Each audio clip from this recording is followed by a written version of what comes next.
पाहिजे, पण माझ्या मुलं आणि नातवंड त्यांना उभे करते, मग तुझं बघते कसं काय करायचंय ते.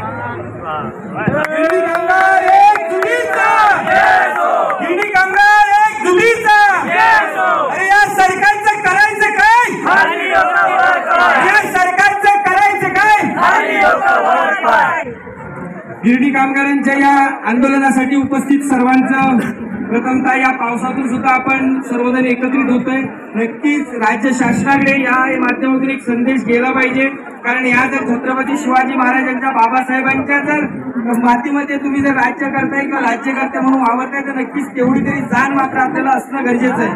कारण माननीय एकनाथराव शिंदे साहेब आपण ज्या दिवशी मुख्यमंत्री झालात त्या दिवशी गिरणी कामगारांना एक वेगळी आशा किंवा अपेक्षा आपल्याकडून होती की नक्कीच एक गरीब कुटुंबाची परिस्थिती काय असते, कारण एक गरीब कुटुंबातून रिक्षा चालक ते मुख्यमंत्री असा आपला संपूर्ण प्रवास आहे. त्यामुळे नक्कीच गिरणी कामगारालाही वाटलं होतं की या मुख्यमंत्र्यांकडून आपल्याला नक्कीच त्या परिस्थितीची जाणीव असल्यामुळे कुठेतरी काहीतरी अपेक्षा होत्या, परंतु आपण त्या अपेक्षांचा पूर्णपणे भंग आतापर्यंत तरी केलेला आहे. आणि येणारे हे आता जे चालू अधिवेशन आहे ही शेवटची संधी आपल्याकडे आपण केलेल्या चुका सुधारवण्याची.